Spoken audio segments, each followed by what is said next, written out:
Existem duas definições da palavra fé, e nós encontramos no hebraico fé, significando emuná ou emuna, que significa fidelidade, confiança pessoal e lealdade.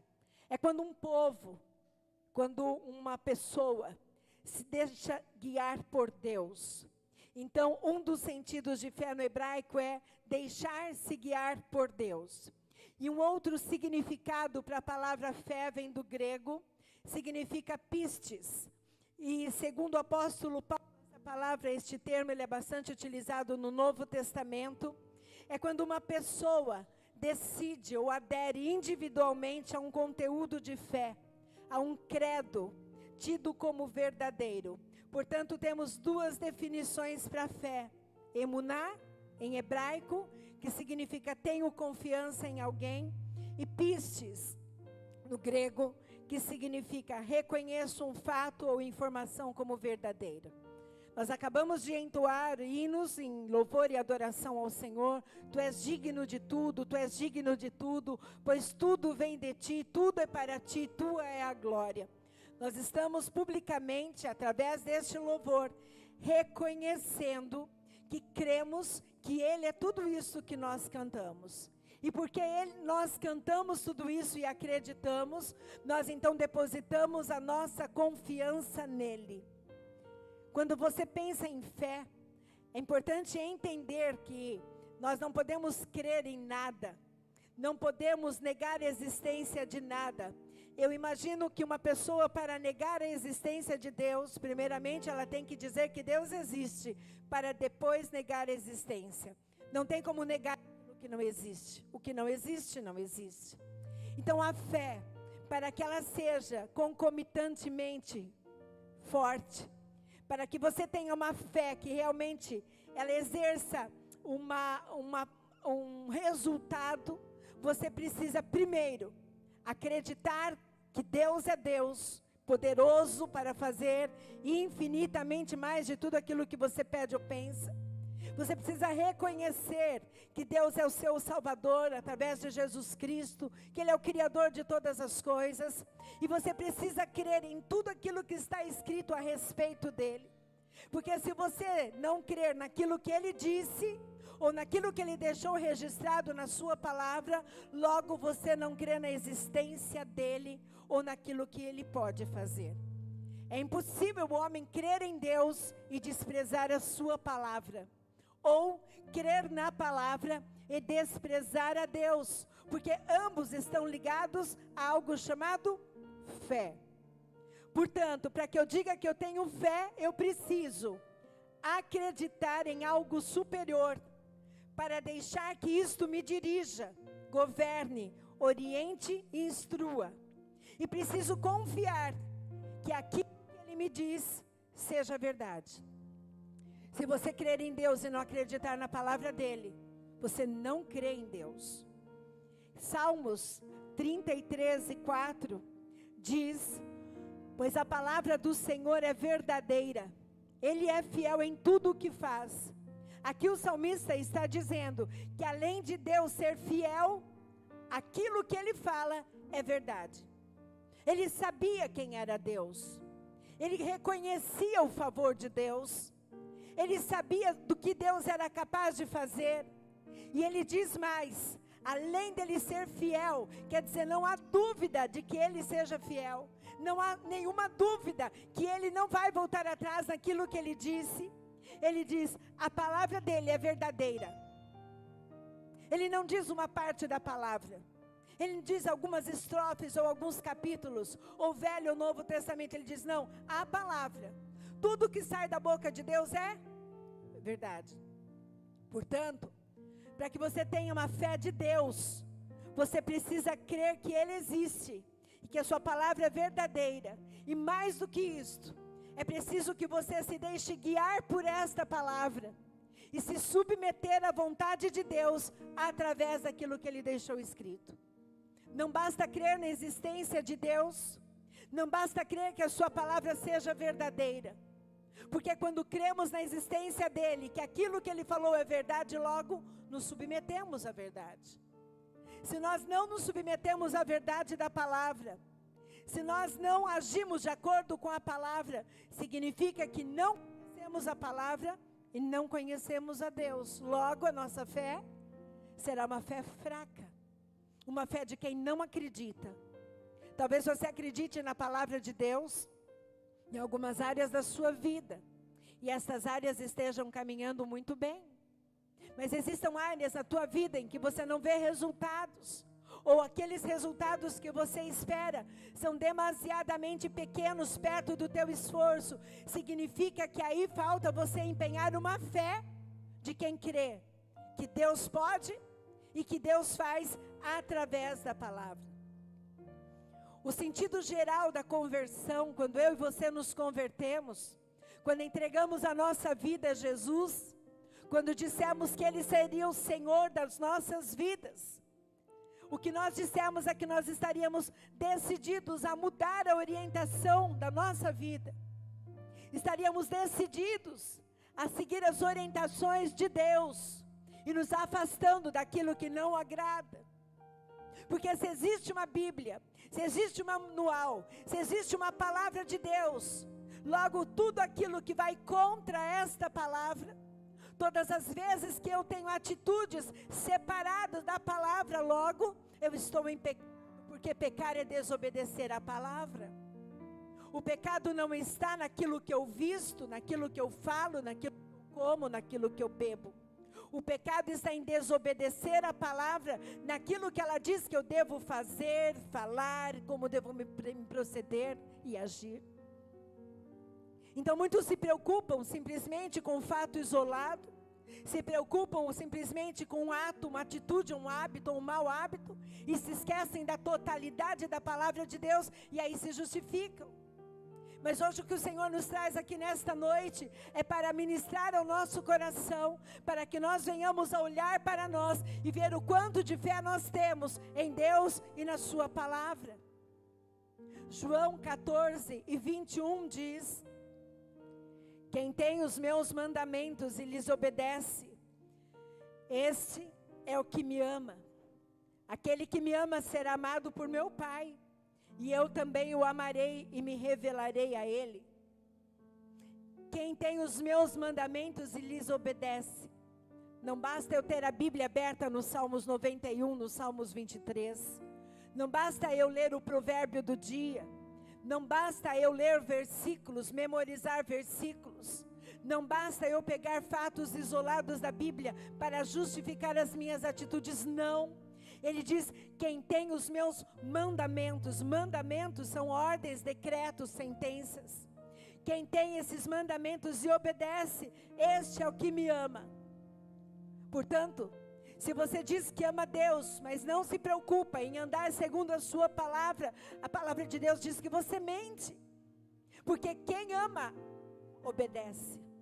Não quer dizer que somos perfeitos, não quer dizer que não vamos vacilar, não quer dizer que não vamos errar, não quer dizer que não vamos pecar, mas se conhecermos a palavra de Deus, sabemos que ainda que nós venhamos a errar e pecar, Ele é fiel e justo para nos perdoar.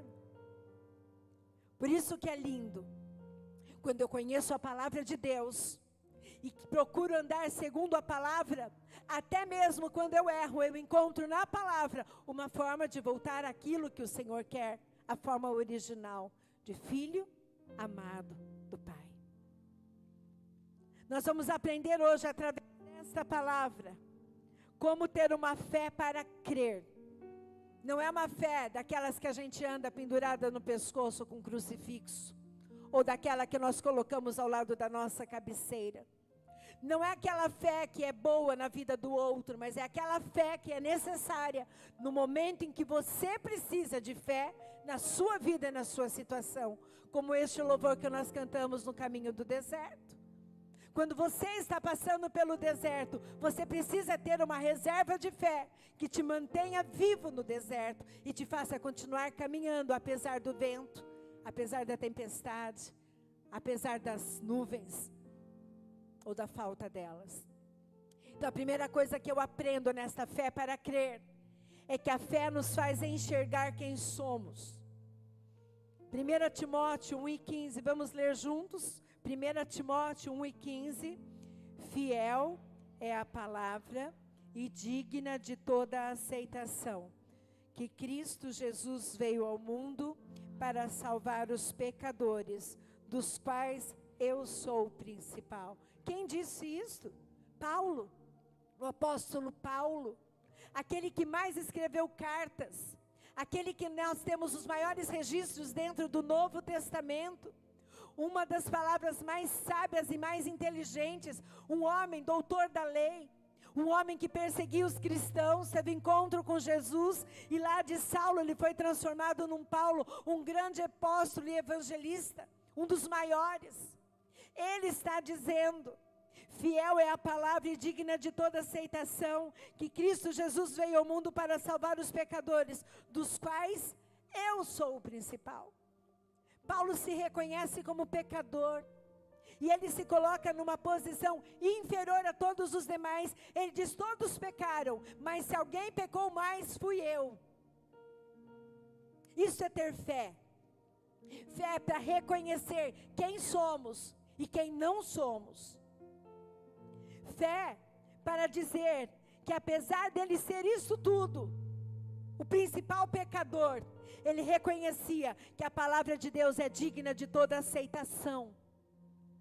Paulo declara que a palavra é digna, é fiel. Com isso ele sabia quem Deus era e quem ele havia se tornado através de Cristo.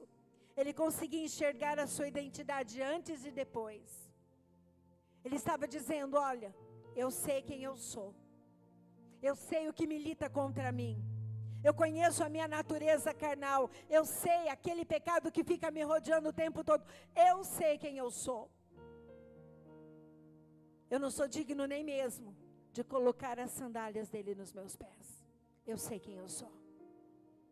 Paulo, quando escreveu essa carta a Timóteo, ele fazia um autorretrato de quem ele era antes de crer em Cristo Jesus.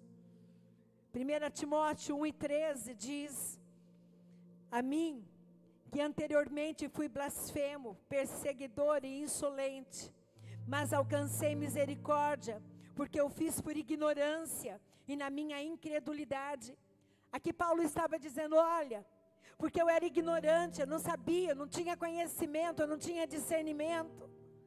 Eu era incrédulo, porque eu não tinha este conhecimento. E porque eu era incrédulo, ignorante, eu blasfemava, eu perseguia, eu era insolente. Mas eu alcancei misericórdia. Nisto, quando ele diz alcancei misericórdia, a história dele muda. Já entra no coração dele uma fé que faz com que ele mude os hábitos dele, mude o jeito dele. Ele que antes perseguia e matava, agora ele passa a ser perseguido. E quando ele escreve isso para Timóteo, ele estava preso. Paulo estava dizendo, não importa a condição na qual Jesus me encontrou, mas a misericórdia me alcançou, e por causa disso, eu me tornei uma nova criatura. As coisas velhas já se passaram, e eis que tudo se fez novo. Precisamos crer na palavra. Precisamos crer que Deus é poderoso para mudar a nossa história, no antes e no depois de Cristo. A história se divide assim, antes a ser e depois de Cristo descer. Jesus foi um marco histórico. Jesus foi um marco na trajetória da humanidade. Mas Ele quer mais do que ser uma história da humanidade. Ele quer fazer parte da tua história.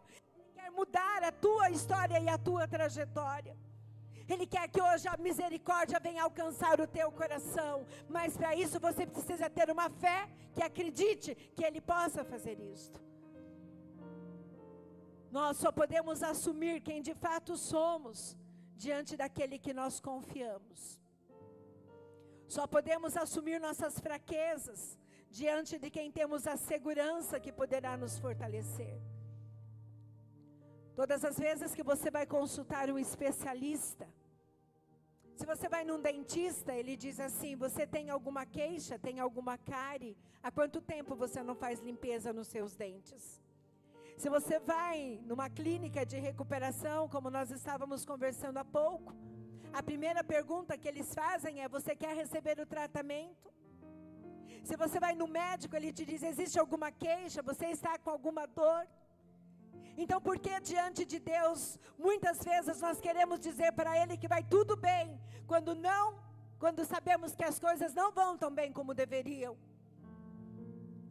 É porque não temos fé o suficiente para acreditar que Ele possa fazer algo por nós.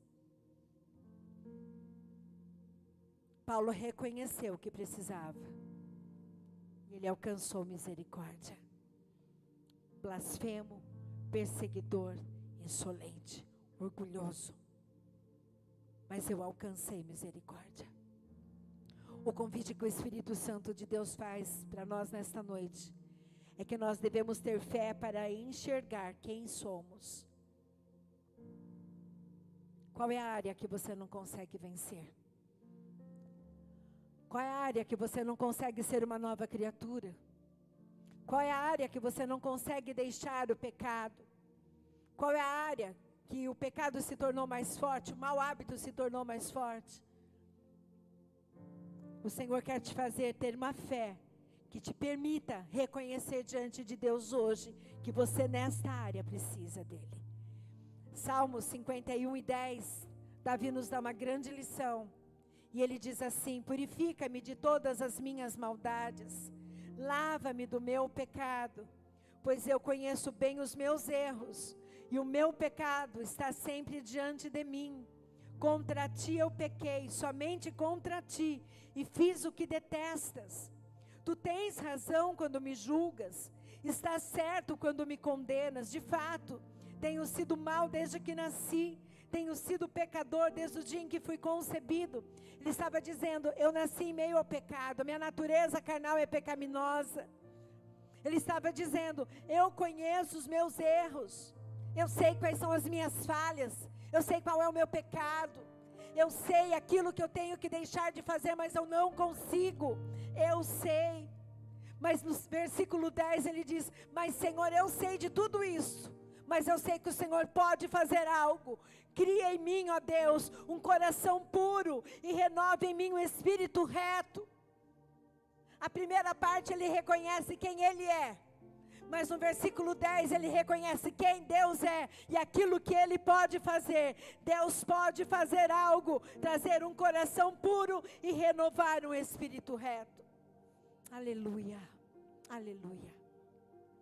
Quando nós não reconhecemos diante de Deus a nossa fraqueza, quando nós não reconhecemos diante de Deus a nossa impotência diante de algumas situações, nós estamos dizendo que não precisamos dEle, ou que Ele não é suficiente.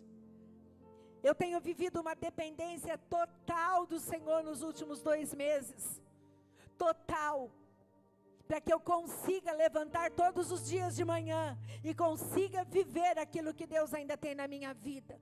Todos os dias eu reconheço diante do Senhor, se o Senhor não estiver comigo, eu não vou suportar, porque eu estou vivendo num deserto.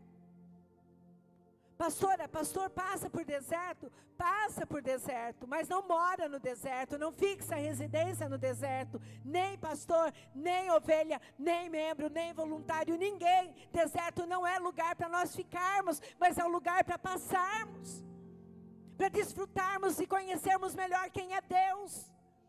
Quem é Deus quando você está no deserto? Quem é Deus quando você precisa de consolo e não encontra? Quem é Deus quando você precisa de cura e não tem? Quando você precisa de uma resposta e não recebe? Quem é Deus neste momento na tua vida? Hoje o Senhor está te dizendo, não importa onde você esteja, reconheça que você precisa dEle nessa situação. Reconheça quem você é, reconheça a sua limitação, reconheça a sua fraqueza, reconheça. Porque se você reconhecer, você alcançará misericórdia. A fé nos faz aceitar a graça por meio de Jesus Cristo. 1 Timóteo 1, 14 e 16 diz, contudo, a graça de nosso Senhor transbordou sobre mim, juntamente com a fé e o amor que estão em Cristo Jesus. Mas por isso mesmo alcancei misericórdia, para que em mim, o pior dos pecadores, Cristo Jesus demonstrasse toda a grandeza da sua paciência, usando-me como exemplo para aqueles que nele haveriam de crer para a vida eterna. Escuta, Paulo está dizendo aqui, que tudo isso ele passou, e ele transbordou em fé, em amor. Que amor é esse? O amor que está em Cristo Jesus. Ele é amor. Esse amor inundou a vida de Paulo. Essa fé inundou a vida de Paulo. E ele diz que alcançou essa misericórdia através da grandeza da paciência. Isso me chamou a atenção. Sabe por quê da paciência? Porque nenhum processo de mudança é rápido. Nenhum processo de mudança é rápido. Não é mágica. Não é conto de fadas. Vem alguém com uma varinha de condão e pronto.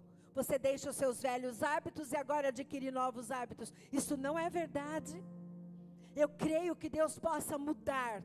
Eu creio que Deus possa fazer um milagre instantâneo. Mas os maiores milagres que eu vivi na minha vida foram aqueles pelos quais eu passei por um processo de mudança da minha mente, mudança dos meus sentimentos e das minhas atitudes. O Senhor diz aqui, olha, Cristo Jesus demonstrasse toda a grandeza da sua paciência, e tudo isso para que ele fosse um exemplo para aqueles que um dia iam crer. Tudo que você passa, tudo que você sofre, tudo que você vive, os seus fracassos e as suas vitórias, mas principalmente os seus fracassos, os processos de dor e sofrimento, isto vão fazer com que outros creiam que se Deus fez na sua vida, Ele vai poder fazer na vida de outros também. Existe um propósito para todo o processo debaixo dos céus. E o propósito é que outros creiam que Deus pode fazer aquilo que Ele fez na tua vida e através de você. A fé nos faz receber a graça por meio de Jesus Cristo. Quando Paulo reconheceu quem ele era, a graça veio. O que é a graça? Um favor que eu não merecia. E uma definição que eu encontrei para a graça, diz assim: a graça é um presente que justifica o injustificável, que salva o odioso, que perdoa o imperdoável e dá vida ao moribundo. Jesus é a graça de Deus. Aleluia. Esta graça nos alcançou. Justifica o injustificável, salva aquele que era odioso, perdoa o imperdoável, dá vida àquele que já estava morto. Jesus é a graça de Deus. Esta graça está disponível a todos nós através da fé. Aleluia, aleluia, glória a Deus, aleluia. Paulo dizia, e eu repito, se existe alguém pecador aqui, sou eu. Não era digna, não era merecedora, mas a graça me alcançou. Aleluia. E hoje eu posso me assentar à direita de Deus Pai, em Cristo Jesus, nas regiões celestiais. Aleluia. Lá é o teu lugar, lá é a tua posição de honra. Aleluia. A fé nos torna fortes para vencer. Eu reconheço quem eu sou, a graça vem sobre a minha vida, e a fé me traz força para vencer. 2 Timóteo 2:1, vamos ler juntos? Pois, tu, pois, meu filho, fortifica-te na graça que há em Cristo Jesus. Fortifica-te aonde? Não é na força do pensamento positivo. Não é nos seminários de coaching. Não é através da leitura secular. É através da graça que vem a força. Você já tem experimentado desta graça? A graça te faz andar e você não sentir o chão. A graça te faz caminhar mesmo quando você não tem forças. A graça te faz levantar quando a tua vontade é ficar deitada. A graça te faz falar quando você não tem para falar nada. A graça te faz crer quando tudo é contrário. Isto é a graça.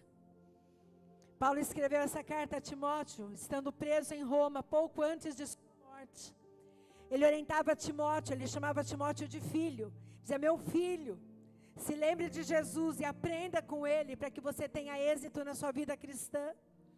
Através da graça que foi concedida através da morte de Cristo, ele poderia receber força. Sabe aquele Jesus que morreu na cruz? Que acharam que estivesse condenado ao fim? Que ressuscitou? Graças a ele nós temos a graça, e esta graça que nos fortalece, esta graça que nos torna fortes, quando pensamos que somos fracos. Mas você precisa reconhecer onde você é fraco, para que a graça se manifeste aí. A fé nos torna fortes para vencer. 2 Timóteo 2:1. Tu, pois, meu filho, fortifica-te na graça que há em Cristo Jesus. Sofre comigo as aflições como bom soldado de Jesus Cristo. Ele não estava dizendo que você seria forte para sair por aí, voando, passeando, se divertindo. Não diz que você seria forte simplesmente para zombar daquele que é fraco, não. Diz que você seria forte para suportar as aflições.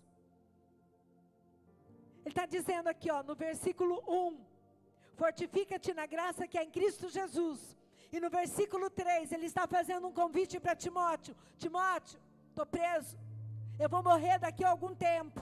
Mas Timóteo, sofre comigo as aflições como um bom soldado de Cristo.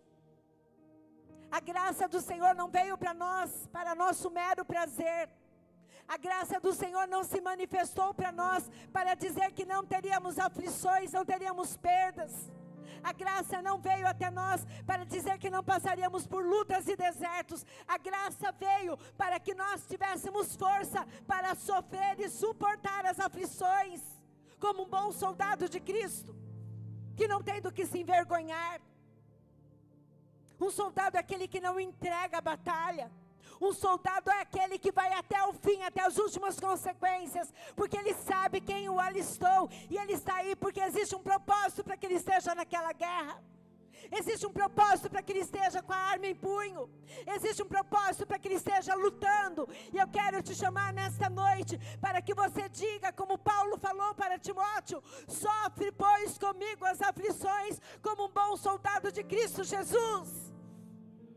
Sofre, enfrenta as suas dores, enfrente suas mazelas, os seus medos, as suas angústias, mas não deixe de ser um soldado de Cristo Jesus.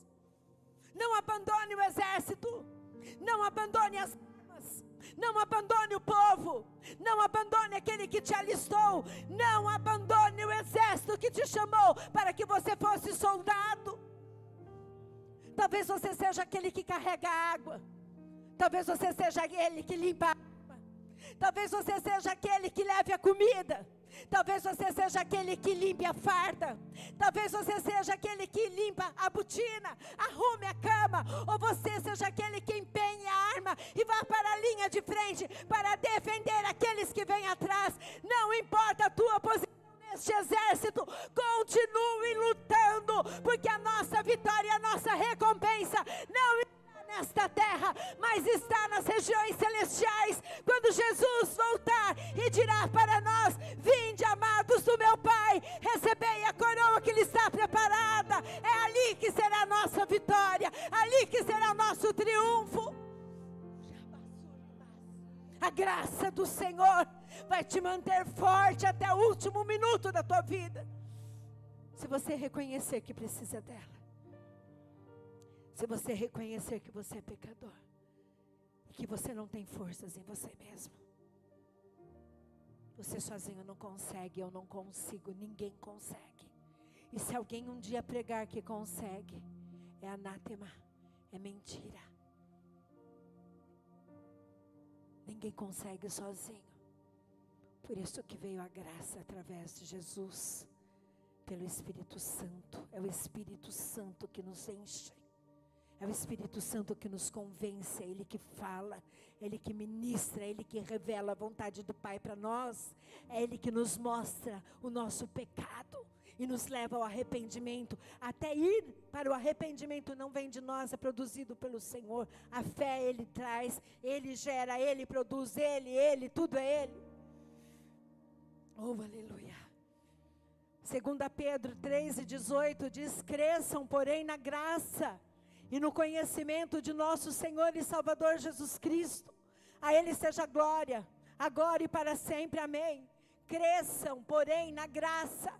Então, graça tem tamanho, conhecimento também. E para crescer, você precisa buscar. Para crescer, você precisa se aprofundar. Somente buscando o crescimento é que você vai amadurecer na tua vida como cristão. Você quer saber se um cristão é maduro? Observe como ele procede no meio do deserto, no meio da luta. Se ele falta no culto, se ele é insolente, se ele abandona o exército, se ele se volta contra o Senhor.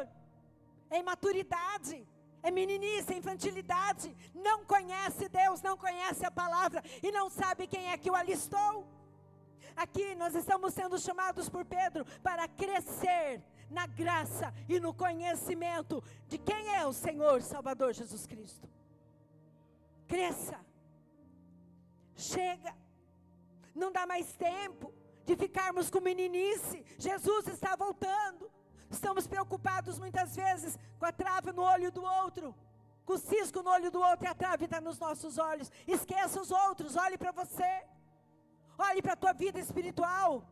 Olhe para o teu compromisso, olhe para o teu chamado, olhe para a tua casa, para a tua família, olhe para aquilo que Deus tem feito. Cresça na graça e no conhecimento. O amadurecimento é fruto de uma mudança profunda, de uma obediência irrestrita à palavra de Deus. Ninguém amadurece se quiser andar sozinho. Ninguém amadurece se não quiser se submeter à palavra. Ninguém amadurece se não quiser passar pelo processo de dor. Ninguém amadurece. Vai continuar menino, vai continuar menina, infantil, por quanto tempo? Temos que nos submeter à palavra de Deus e obedecer, independente de entender ou não, e aceitar a vontade de Deus, para que isso possa se tornar uma realidade na tua vida. Confiar na vontade e no governo dele em sua vida. Quando eu me submeto à palavra, eu digo: venha o teu reino, venha o teu governo, venha a tua vontade. Todo governo tem lei, todo governo tem decreto, todo governo tem o seu estatuto. Quando você diz: venha o teu reino, você está dizendo: venha governar sobre a minha vontade. A minha vontade que desapareça, para que a tua vontade prevaleça na minha vida. E quando a vontade dele for fundida a minha vontade, não terei mais a minha vontade, será somente a dele. Isto é morrer para Cristo. Isto é morrer todos os dias. A fé nos faz crer no inatingível. Hebreus 12:11 diz: nenhuma disciplina parece ser motivo de alegria no momento, mas sim de tristeza. Mais tarde, porém, produz fruto de justiça e paz para aqueles que por ela foram exercitados. Nenhuma disciplina parece ser motivo de alegria no momento, mas de tristeza. Quem gosta de ser disciplinado? Pergunta para uma criança: você gosta de ser disciplinado? Gosta de perder o celular, ficar de castigo, levar umas palmadas? Você gosta de ficar pensando? A criança já não gosta, imagina um adulto. Olha a natureza carnal, já nasce com a criança. Mas o adulto, o maduro na fé, o amadurecido, mais tarde, ele vai ver que ele produziu fruto de justiça e de paz. Porque ele passou pelo exercício, ele passou pelo processo. A criança não gosta de ser disciplinada, mas a pessoa madura, ainda que não entenda o processo, ela aceita como sendo a vontade de Deus para a vida dela. E aí ela adora, aí ela louva, aí ela glorifica. A mente humana, o natural, não entendem a disciplina, o deserto, a luta, como sendo uma fonte que traga benefícios, porque ela deseja o prazer imediato, a independência e a autonomia. Sabe por que a gente não gosta de disciplina, porque a gente quer o bem agora, resposta agora, a saída agora, o livramento agora, a cura agora. Nós queremos o sim agora. Nem sempre as coisas acontecem assim. Na grande maioria das vezes, sabe por quê? Porque se o pai fizer tudo o que o filho quer, ele perde o filho. Deixa o seu filho de 5 anos sair para a rua. Você não deixa. Por quê? Dá para o teu filho pedra se ele te pedir pão. Você não dá. Por quê? Se nós que somos maus sabemos dar boas coisas para os nossos filhos, quanto mais o nosso Pai que está no céu não nos dará algo para toda a eternidade. A palavra de Deus nos diz em Romanos 14:17, porquanto o reino de Deus não é comida e nem bebida, mas justiça, paz e alegria no Espírito. A disciplina que vai produzir em nós justiça e paz são frutos que servem para o reino, que é eterno.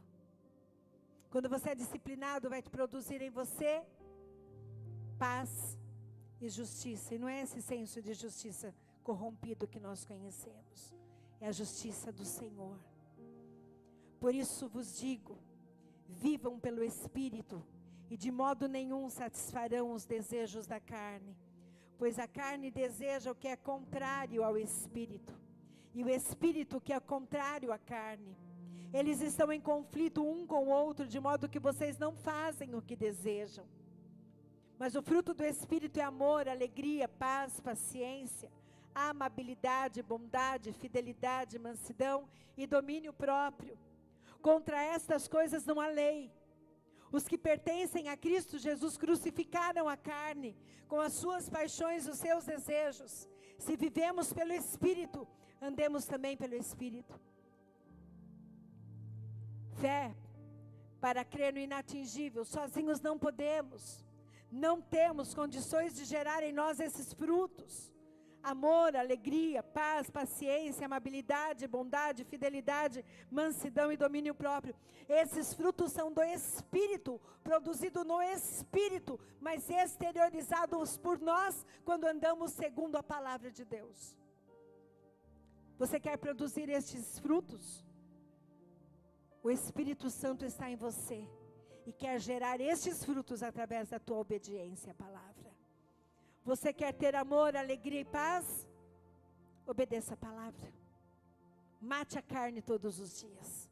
Se submeta à palavra de Deus. Reconheça que você precisa do Senhor. Receba a graça do nosso Senhor e Salvador Jesus Cristo. Você quer ser uma pessoa paciente? Você nunca vai conseguir ser paciente se você tem um temperamento forte. E mesmo aqueles que não têm, eles são pacientes?